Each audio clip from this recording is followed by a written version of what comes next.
enemigos de la prosperidad. Y quiero leer Tercera de Juan, capítulo 1, versículo 2. Tercera de Juan 1, 2. Dice la palabra: amado, yo deseo que tú seas prosperado. Diga conmigo, prosperado en todas las cosas, y que tengas salud, así como prospera tu alma. Qué bonito texto que encontramos en la palabra para nosotros. Qué bonito mensaje que nos muestra el deseo de Dios para su pueblo. Hace 8 días daba un tema muy interesante y se titulaba De mendigo a príncipe. Y precisamente es entender quiénes somos. Porque usted y yo, dice la palabra, que somos hijos de Dios.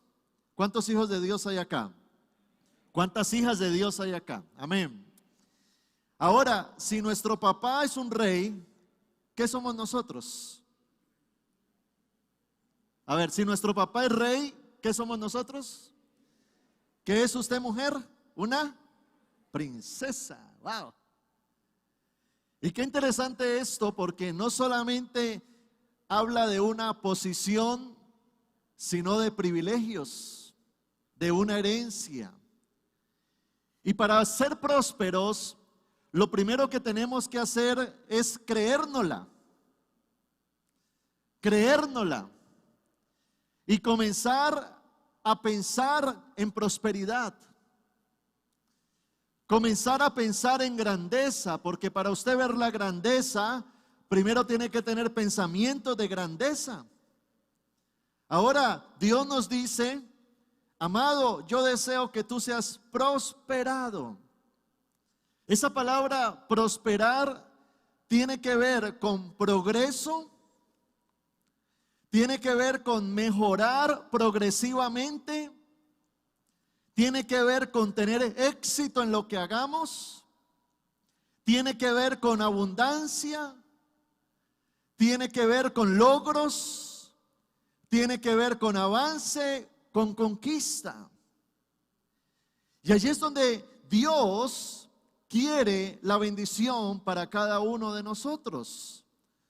¿Por qué Dios nos quiere bendecir? Porque Dios quiere que usted y yo reflejemos su gloria. Dios quiere levantar mentores prósperos para que de lo que tengan den, de lo que crean enseñen, de lo que posean transmitan. Y yo creo que el mentor, más que nadie, tiene el gran desafío de avanzar en la vida porque tiene discípulos que le siguen. Pero cada hijo de Dios está llamado a vivir la palabra de Dios y las promesas de Dios. Dice la Biblia que Dios nos da no solamente en abundancia, sino en sobreabundancia. Que tu familia esté bien, que Dios sea supliendo tus necesidades, que tengas para cubrir los compromisos, que tengas para poder avanzar en victoria, que tengas para poder ayudar a otros, que tengas para poder hacer la obra de Dios, que tu ministerio avance. Ahora, con esto no le quiero hablar de la teología de la prosperidad, pero sí le quiero hablar de la teología del reino. Porque usted y yo somos hijos del Rey de Reyes y estamos llamados a evidenciar el reino de Dios aquí en la tierra. Y por eso el texto dice: amado, yo deseo que seas prosperado en todo, en tu salud, en tu alma, en todas las áreas de tu vida, porque es el diseño original de Dios para nosotros. Ahora, hay unos enemigos que se quieren levantar para impedirte progresar, para impedirte avanzar, para impedirte conquistar, para impedir que tú seas una persona próspera y de bendición. Así es que en este día vamos a estudiar enemigos que se quieren levantar para impedirte tu avance, tu progreso, tu prosperidad y tu desarrollo. El primer enemigo que puede robar mi bendición se llaman las maldiciones espirituales. Una maldición espiritual son situaciones que operan en el ámbito espiritual, que nuestros ojos no ven, pero están allí afectando una vida, llevándola a la ruina.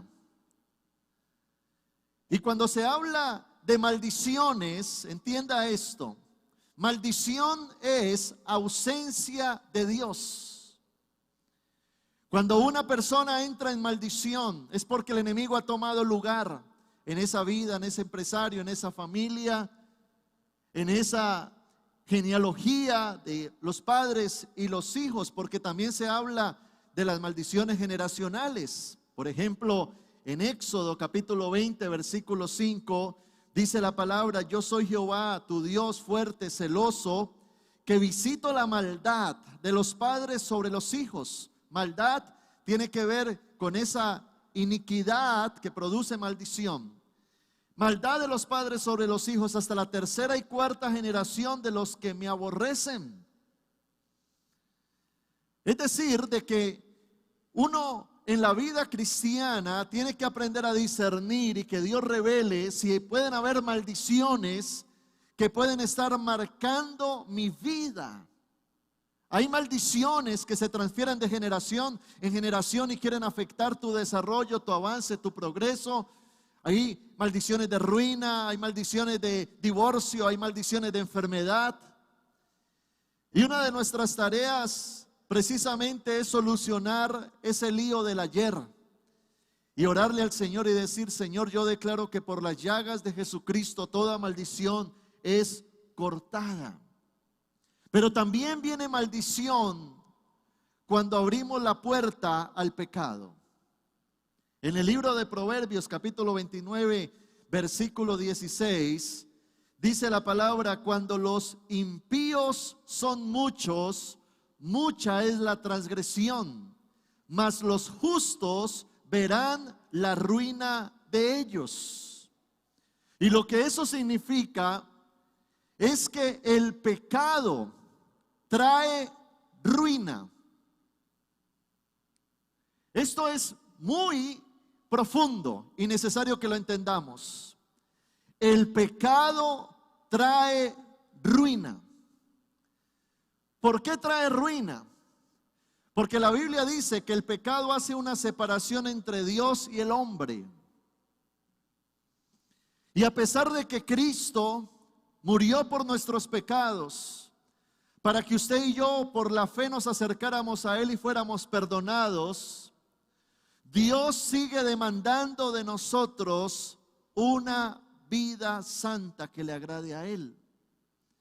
Precisamente esta mañana en mi devocional estoy leyendo la historia de David y me encontré hoy con el pasaje cuando David peca con Betsabé. Usted sabe de que el rey David, ya en el reino próspero, establecido, un día se levanta y dice la Biblia que ve a una mujer bañándose, la manda a llamar, adultera con ella, luego por encubrir su pecado manda a matar al marido, lo pone allá frente a la batalla para que muera. Y es tremendo porque luego el profeta Natán se aparece y lo confronta por su pecado. Era un pecado que David había encubierto. Era un pecado que el pueblo no lo conocía. Eso es lo que podríamos llamar los pecados ocultos. Porque allí es donde cada uno, cada quien tiene que confrontar su vida con Dios y examinar si realmente en su vida hay pecados ocultos. Pecados que toleramos, que permitimos, pecados que no confrontamos, que no sacamos, que no buscamos restauración, que no le hacemos la guerra, sino que somos amistosos con ese pecado. Y dice la Biblia que Natán confronta a David, porque la Biblia dice que cuando David pecó, dice, al Señor le molestó mucho su pecado. Y en ese momento parece ser de que el Espíritu Santo se entristeció. Y hay un vacío ahora en el corazón de David. David pasa aproximadamente un año entre el pecado y la confrontación de Natán, el profeta. Eso se describe bien en Salmos capítulo 32, las consecuencias de su pecado. Salmos capítulo 51, el arrepentimiento de su pecado. Pero dice la Biblia que Natán lo confronta y Natán le dice, ¿por qué despreciaste la palabra de Dios? Porque pecar es ir en contra de la palabra de Dios. Pecar es desobedecer la palabra de Dios. Y el pecado trae maldición. El pecado trae ruina. El pecado es como un palo que se atraviesa en medio de la rueda para obstaculizar, para frenar que tu vida avance, progrese. ¿Cuántas personas no se encuentran en un pecado? Quizás llegan a la iglesia, están viviendo con una mujer en unión libre, están en fornicación. Pero en vez de darse prisa a solucionar su problema, a arreglar la situación, a ponerse a cuentas con Dios, no, toleran eso. Toleran eso. Y al permitirlo, entonces, dice la Biblia que le damos lugar al diablo. Y allí es cuando se frena lo que Dios quiere hacer. Dios te tiene para grandes cosas. Quizás Dios te quiere levantar en un ministerio, pero hay un pecado oculto. Quizás sea un pecado de inmoralidad sexual. Quizás sea un hábito pecaminoso, pornografía, masturbación, una inmoralidad.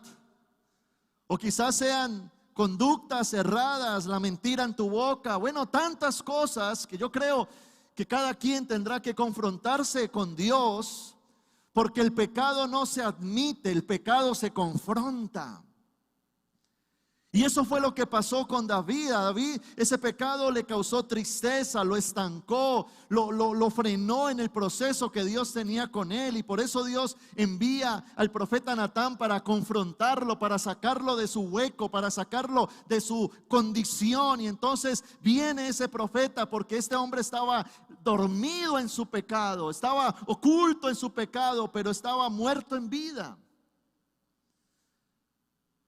Pero qué bueno es ver el corazón de David, porque cuando Natán confronta a David, por lo menos David se arrepiente, reconoce su pecado, se restaura, se levanta para continuar su camino hacia el propósito que Dios tenía para él. Y lo que eso significa es que nosotros como hijos de Dios no estamos para tolerar el pecado, estamos para confrontarlo. El pecado en tu vida no puede ser un aliado, tiene que ser un enemigo. Y es cierto que somos carne, que batallamos, que tenemos una tendencia a lo malo, que tenemos debilidades, es cierto. Pero el pecado puede ser un amiguito tuyo o puede ser un enemigo.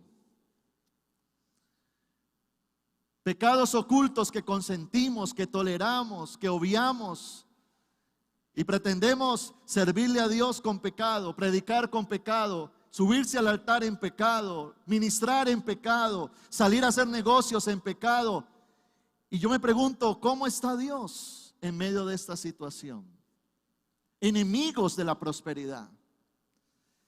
Otra de las áreas que puede operar a nivel espiritual son actos de ocultismo. Hay muchas cosas que se mueven a nivel espiritual que pueden afectar también tu vida. Dice en el libro de Levítico capítulo 19 versículo 13: no os volváis a los encantadores ni a los adivinos, no los consultéis contaminándonos con ello, yo Jehová vuestro Dios. Y en Efesios 4:27 dice: ni deis lugar al diablo.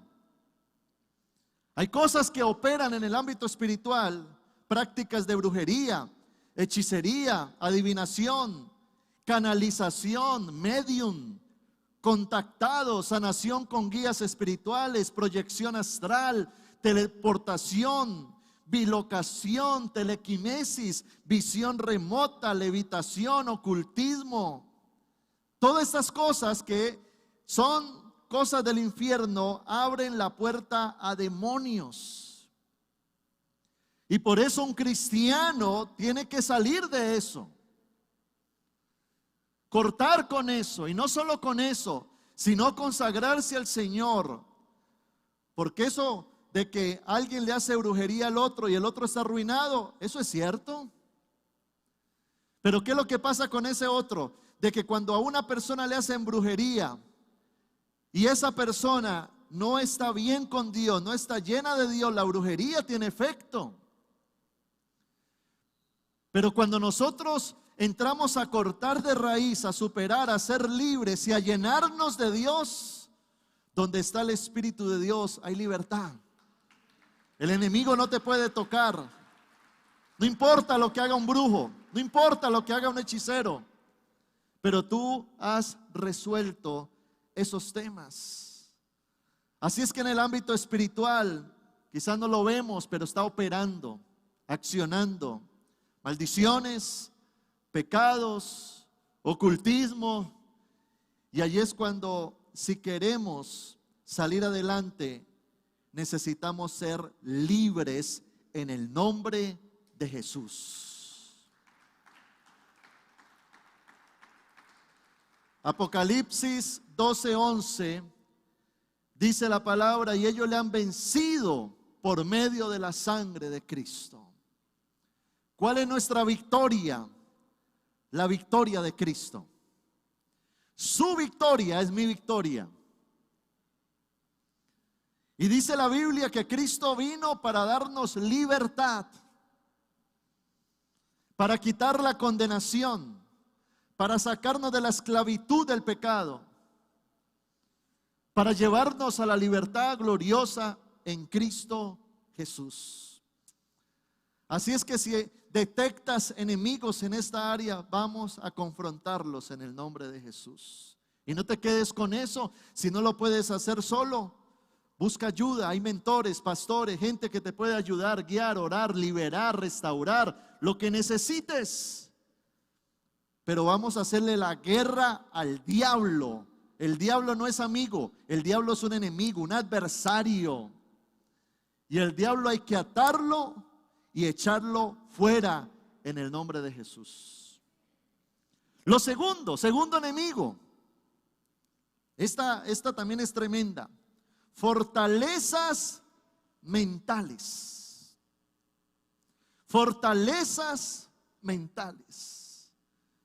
Imagínense que escuchando a un pediatra, un médico que atiende niños, decía que el 70% de lo que es una persona, su estructura mental, se desarrolló entre los 0 y los 6 años.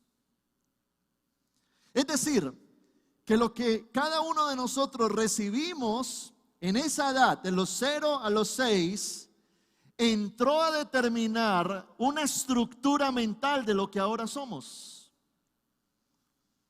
Ahora, pregúntese usted dónde estaba a esa edad. ¿Qué influencia recibió? Su contexto familiar, cultural. Porque allí se comenzaron a desarrollar patrones de pensamiento. Pensamientos que comenzaron a determinar nuestra manera de nosotros ver las cosas. La realidad nuestra es que pertenecemos a un país subdesarrollado. La mayoría de colombianos que nacen y crecen lo hacen en condiciones de miseria, escasez, pobreza. La revista Semana sacó un artículo donde decía que una estadística hecha recientemente decía que los niños que crecen en hogares con buena posición económica tienen mayor probabilidad de tener vidas exitosas.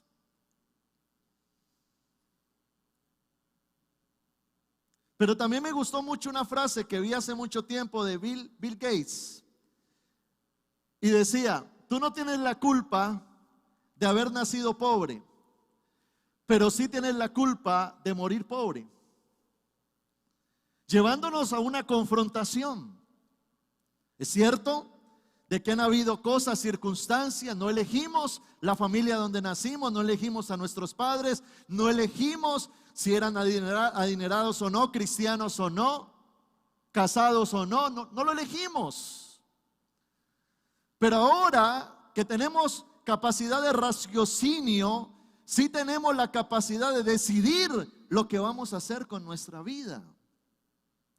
El problema es cuando hay esos patrones, esas estructuras mentales que no me permiten avanzar. El libro de Proverbios, capítulo 23, verso 7, dice la palabra, porque cuál es su pensamiento en su corazón, tal es él. Está mal la cita, Proverbios 23, 7. Porque cuál es su pensamiento en su corazón, tal es él.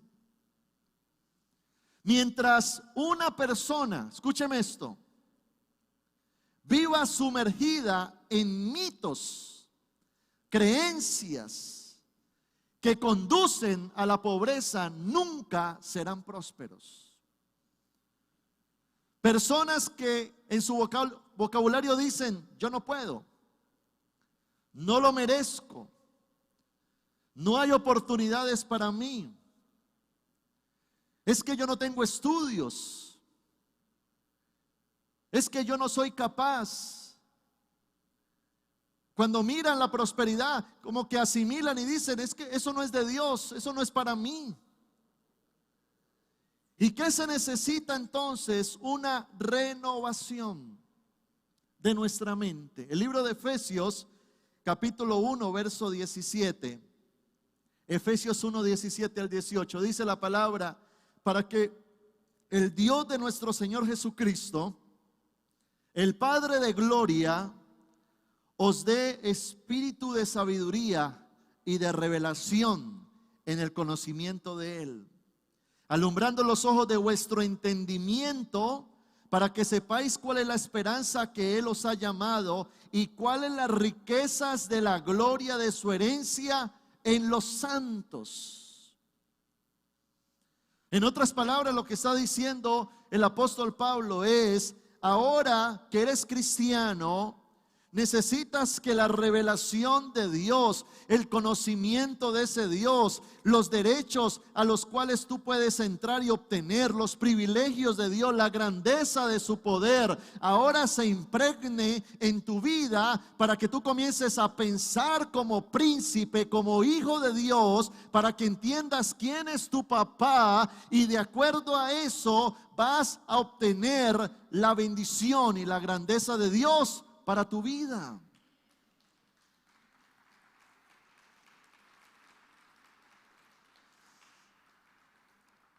Si yo quiero avanzar,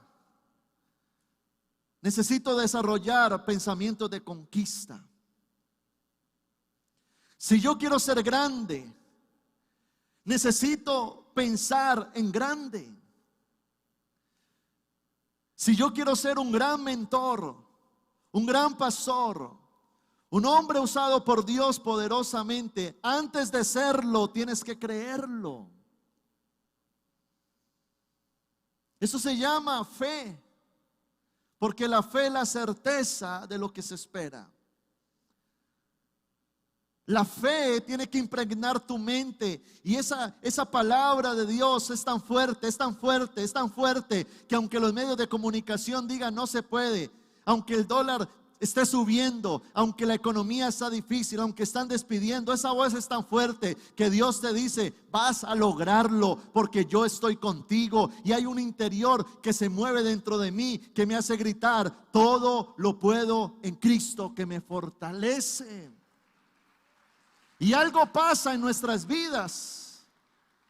Hay algo que se llama el poder de la atracción. Lo que tú crees, lo atraes. Eso pasa con Dios. Cuando nosotros comenzamos a creer, a asimilar, a hablar, entonces eso comienza a suceder. Eso se comienza a dar. Y vas a ver cómo tu vida comienza a dar un giro hacia adelante, comienza a avanzar en medio de todas estas cosas que pueden estar ocurriendo. Así es que renuncie a los pensamientos negativos. Renuncia a eso. La mayoría de gente es negativa, pesimista, anda asustada. Y lo he dicho antes, es que el mundo es como un gran orfanato, son huérfanos. Pero usted y yo tenemos a un Padre celestial, a Jehová Jireh, nuestro proveedor, a Jehová Shalom, nuestra paz, a Jehová Rafa, nuestro sanador. Wow, Él es el Rey de reyes, el Señor de señores. Él te dice: yo estoy contigo. Yo estoy contigo. Así es que cuando usted esté en su diario vivir, detecte esos pensamientos, detéctelos. Cuando el otro día yo recuerdo, estaba con unas personas muy importantes en una reunión. Y entonces yo entré como en una condición, como yo me sentí como inferior, a mí me da pena hablar aquí, como que me da, y yo pum, detecté ese pensamiento, lo detecté. Y yo me dije a mí mismo: Samuel, ¿qué te pasa? Tú eres un hijo de Dios. Si estás aquí es porque eres importante, eres valioso. Y pum, levanté la mano y comencé a hablar. ¿Sabe por qué? Porque uno tiene que detectar esos pensamientos de escasez, de pobreza, de negativismo, de pesimismo, de incapacidad. Es que yo no puedo, y comenzamos a argumentar el por qué no se puede. No, es que hay mucha competencia. No, es que mire lo que está ocurriendo. No, es que la gente no viene a la iglesia. Es que la gente no va al grupo. Es que. Detecte esos pensamientos y coja ese pensamiento y haga lo que dice Pablo en 2 de Corintios 10:5.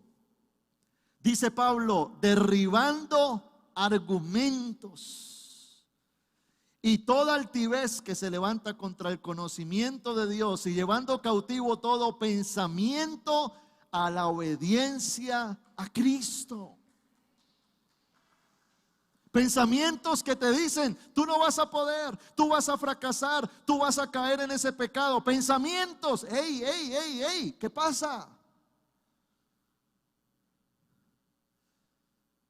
Porque Satanás manda dardos.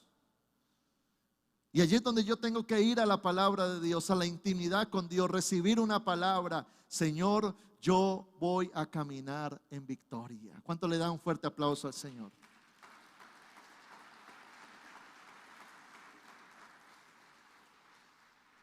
Yo no sé si usted ha creído esta palabra, pero hasta que usted no la crea, no la va a vivir. Esto es una pancarta, pero funciona cuando está grabada en su corazón. En mi corazón está grabada. Yo miro este semestre, lo miro con expectativa de gloria, porque yo la he creído. Y conforme a lo que creo, comienzan a pasar cosas. Vamos a quitar esos pensamientos. Yo le invito a eso. Quite esos pensamientos. Diga: todo lo puedo en Cristo que me fortalece. Dígalo fuertemente, dígalo: todo lo puedo en Cristo que me fortalece. Amén. Tercer enemigo: letargo. No lagarto, sino letargo. Letargo significa vivir en un adormecimiento. en un estado de conformismo. A esta palabra letargo el diccionario le da unas definiciones. Dice que es un estado de cansancio y somnolencia profunda y prolongada. Es un estado de adormecimiento e inactividad. Y leyendo un poco, decía que algunos animales en determinadas épocas se quedan inactivos. Por ejemplo, los reptiles que despiertan del letargo invernal y reanudan su actividad. El letargo es como una parálisis. Tiene que ver con la frustración. Tiene que ver con la resignación. Pero muchas veces, no sé, puede ser por fracasos del ayer o por pensamientos equivocados, se entra como en una quietud, en una zona de confort, donde yo comienzo a estar como cómodo en lo que hago, pero no progreso en la vida. Efesios capítulo 5, versículo 14, dice la Biblia, por lo cual dice, despiértate tú que duermes, y levántate de los muertos, y te alumbrará Cristo. Cuando nosotros creemos, el creer tiene que llevarnos a una acción. Si yo creo que Dios me tiene para cosas grandes, ¿cuál es el siguiente paso? Ir tras esas cosas grandes. Si Dios me ha hablado de una vida próspera, bendecida, productiva, hermano, tenemos que levantarnos. Ya no hay argumentos. Por lo tanto, ahora vemos posibilidades. Salir de la pereza y cambiar la pereza por esfuerzo. Porque indudablemente para nosotros avanzar tenemos que hacer cosas diferentes. Albert Einstein decía, es demente pensar que tú vas a ver cosas diferentes haciendo lo mismo. Porque para ver cosas diferentes tendrás que hacer cosas diferentes. El libro de Proverbios capítulo 6 verso 9 al 11 dice la palabra: perezoso, ¿hasta cuándo has de dormir? ¿Cuándo te levantarás de tu sueño? Un poco de sueño, un poco de dormitar y cruzar por un poco las manos para reposo. Así vendrá tu necesidad como caminante y tu pobreza como hombre armado.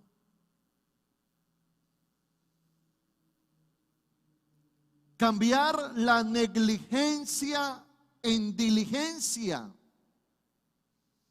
Esa palabra diligencia es una palabra que viene del tiempo antiguo. Las diligencias eran aquellas que transportaban el correo entre pueblo y pueblo, ciudad y ciudad. Y le llamaban diligencias porque eran rápidas, correo express. En ese tiempo no existía el email, ni el Twitter, ni el teléfono, no. Eran correspondencias, entonces iban a un correo, la diligencia salía rápido. Diligencia.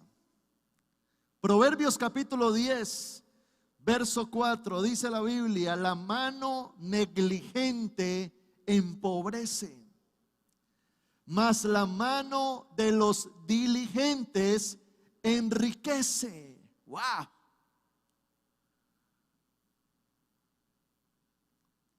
Vamos a ser diligentes. Tienes que hacer algo, hazlo pronto. Tienes que hacer algo, hazlo bien. Tienes que hacer algo, ser rápido en hacer las cosas. Da más de los que dan otros. Vamos a ser excelentes. Excelentes es excederme en lo que hacen los otros. Yo lo hago diferente. Voy a dar lo mejor, lo mejor, lo mejor, lo mejor de mí.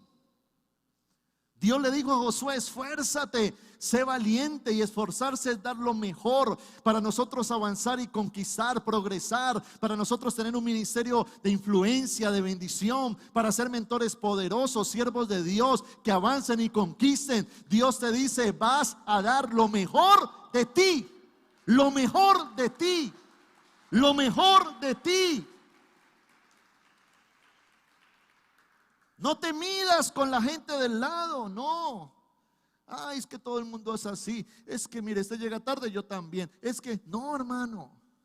Vamos por lo nuestro y vamos a conquistar en el nombre de Jesús.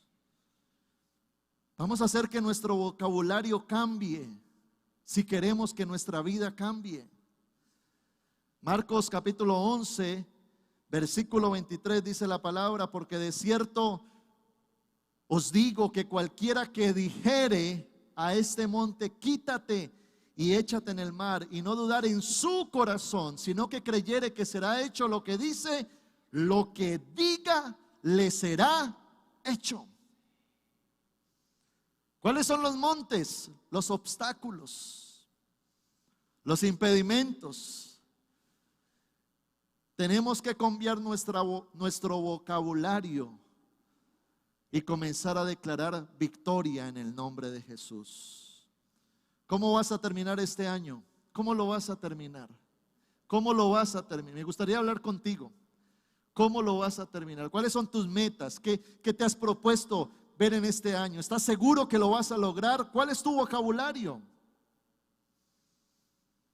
Vamos a entrar al cuarto enemigo de la prosperidad.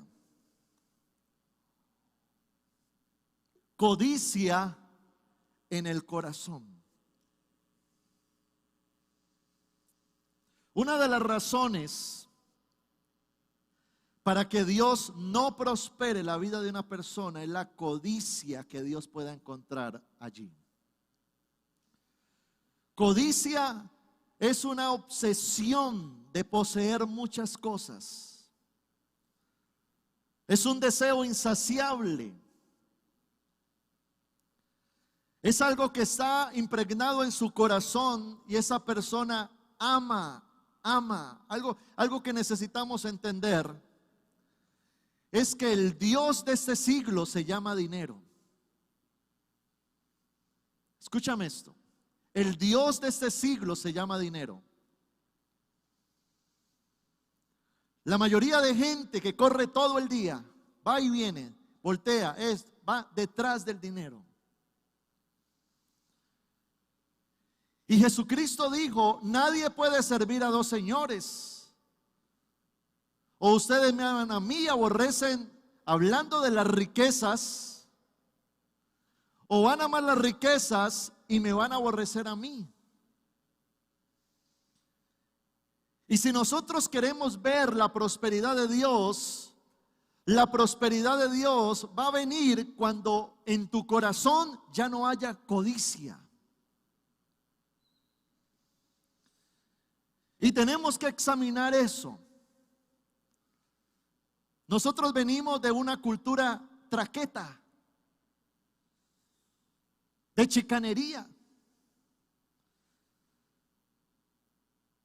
del hombre con el revólver acá y bajándose de una camioneta, del dinero fácil, de la opulencia. Hoy en día los medios de comunicación que venden a los artistas, a la gente con dinero, con fama, con poder, y transmiten un mensaje: el éxito es tener dinero. Pero algo que tenemos que hacer usted y yo, y se lo digo con todo mi corazón: si tú quieres ver la prosperidad de Dios, destrona al ídolo del materialismo de tu corazón. Y eso no significa que Dios no te quiera bendecir. De hecho, el dinero es algo neutro. No es ni bueno ni malo, es neutro. Ahora lo que opera es cómo está tu corazón. Si tu corazón ama el dinero, si el dinero va a ser un amo para ti o va a ser un esclavo para ti. Pero algo que yo he aprendido en la Biblia, según la palabra, es que Dios comienza a prosperar a un hombre cuando ya su corazón ha destronado al Dios dinero. Por eso Pablo entra en un nivel de contentamiento donde dice: yo sé tener abundancia, sé tener escasez, ya mi felicidad no depende de eso, en todo tengo contentamiento. Dios sí quiere bendecirte. Pero una cosa es vivir el evangelio de las añadiduras. Yo busco a Dios es para que Dios me bendiga, para que Dios me use, para que Dios me dé dinero, para que Dios me respalde, yo quiero usar a Dios. Es diferente vivir el evangelio del reino y entender que la bendición es una añadidura. Diga conmigo eso: la bendición es una añadidura. No es un objetivo, es una añadidura. Mira la vida de Abraham. Dios lo saca de un lugar donde no tiene nada. Pero él no sale detrás del dinero, él sale detrás de la obediencia a la palabra de Dios. Y en el caminar, en la obediencia, Dios le comenzó a añadir, a prosperar, a enriquecer, hasta convertirlo en el hombre más rico sobre la tierra.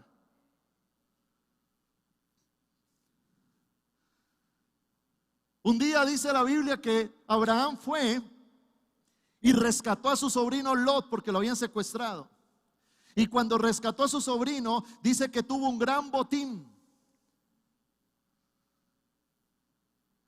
Y dice que el rey que estaba allí, que era amigo de Abraham, había rescatado una gran riqueza y le fue a dar una riqueza a Abraham. Y Abraham lo mira y le dice: no, yo no voy a aceptar tu riqueza, porque luego se va a decir que tú me hiciste rico y tú no me vas a hacer rico. Mi bendición viene de arriba.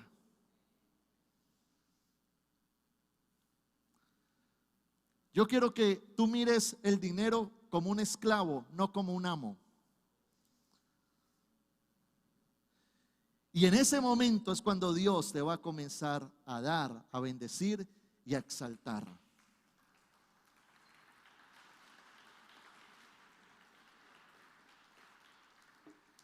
Dice la Biblia en el libro de Proverbios, capítulo 21. Proverbios 21:4. Altivez de ojos y orgullo de corazón y pensamiento de impíos son pecado. Y dice primera de Timoteo 6:9-10. Porque los que quieren enriquecerse caen en tentación y lazo y en muchas codicias necias y dañosas que hunden a los hombres en destrucción y perdición. Porque raíz de todos los males es el amor al dinero, el cual codiciando algunos se extraviaron de la fe y fueron traspasados de muchos dolores.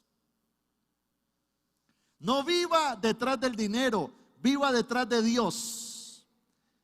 Y las bendiciones te perseguirán. Ese es el evangelio del reino. El Hijo de Dios no vive detrás de las bendiciones, vive detrás de Dios, y las bendiciones le perseguirán, dice la palabra de Dios.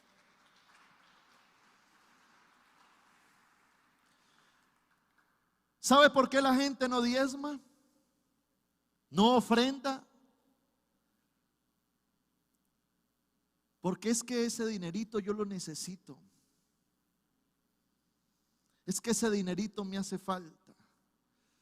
Porque usted está dependiendo del dinero, no está dependiendo de Dios. Estuvimos el fin de semana en Bogotá y hablábamos con un hombre próspero. Y me dijo algo que me quedó en la mente. Me decía: pastor, yo no vivo de lo que me gano, yo vivo de lo que siembro. Yo me quedé pensando, ¿cómo así? Yo no vivo de lo que me gano, yo vivo de lo que siembro, porque es un sembrador. Ha puesto al dinero como esclavo, lo destronó. Si usted quiere ser próspero, no toque lo que es de Dios. Y se lo digo porque junto con mi esposa somos fieles en los diezmos. No tocamos lo que es de Dios. No tocamos la ofrenda, no tocamos, y siempre que hay oportunidad, dar. Usted entra en esa modalidad del reino, porque el reino dice que más bienaventurado es dar que recibir. Esa es la modalidad del reino de Dios. El otro día en medio de todo este tiempo, yo sentí darle un dinero a una persona necesitada, y no es que tuviera mucho, pero con esfuerzo saqué y fui, mira, quiero sembrarte este dinero, plan. Al otro día una persona, pastor, es que Dios puso el sentir en mí de darle este dinero a usted. Y yo, wow. Cuando usted entra en la dinámica del reino, usted va a aprender a ver los grandes milagros de Dios financieros en su vida. Destrone al Dios dinero de su corazón y permita a Dios obrar. Y vamos a entrar al quinto y terminamos. Quinto enemigo de la prosperidad se llama el desorden en la vida. Muchas personas, Dios las quiere bendecir, pero no lo puede hacer porque hay desorden en sus vidas. No planifican, no terminan lo que empiezan. Son malos mayordomos de sus finanzas, son desordenados con su tiempo. Sus hábitos son incorrectos. Y Dios nos llama al orden. Hay bendición en el orden. Repita conmigo eso. Hay bendición en el orden. Un hijo de Dios, para ser bendecido, prosperado y productivo, debe de organizar su vida, debe de organizar su tiempo, debe de organizar sus finanzas, debe de cuidar su salud, debe de poner en orden sus prioridades. Dice la Biblia en 1 Corintios 14:40, hágase todo decentemente y con orden. Mire que en el libro de Génesis inicia la Biblia diciendo que todo estaba desordenado y vacío, y allí no estaba Dios. Todo estaba desordenado y vacío, y ahí no estaba Dios. Dios no está en tu desorden. Un enemigo de la prosperidad, un enemigo, un palo en la rueda, desorden. Porque por el desorden incumplimos. Por el desorden gastamos más de lo que podemos. Somos malos mayordomos. La prosperidad necesita un piso que se llama orden. Es un cimiento para Dios prosperar, para Dios engrandecer. Organícese. Ponga en orden su vida. Ponga en orden su tiempo. Ponga en orden sus prioridades. Y dígale al Señor: Señor, ya estoy listo. Ya estoy ordenado. Y Dios te va a ayudar. Dice la Biblia en el Génesis que Dios entró a poner todo en orden. Y cuando organizó todo, puso al hombre en el orden y lo bendijo Dios. Pero el hombre luego la embarra y entra el diablo y lo volvió a desordenar.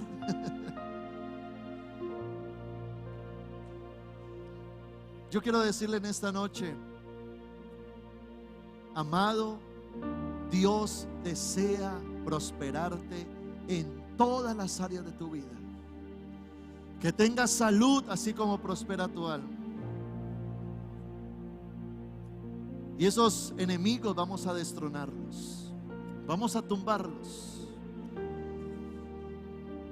Esa maldición, ese pecado, vamos a sacarlo de nuestras vidas.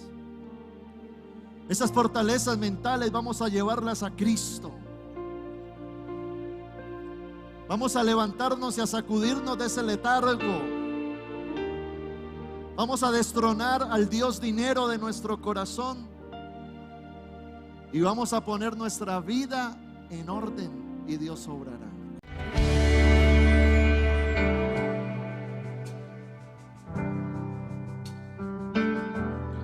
Hola, soy el pastor Samuel Díaz y me alegra grandemente que hayas recibido esta palabra de edificación para tu vida.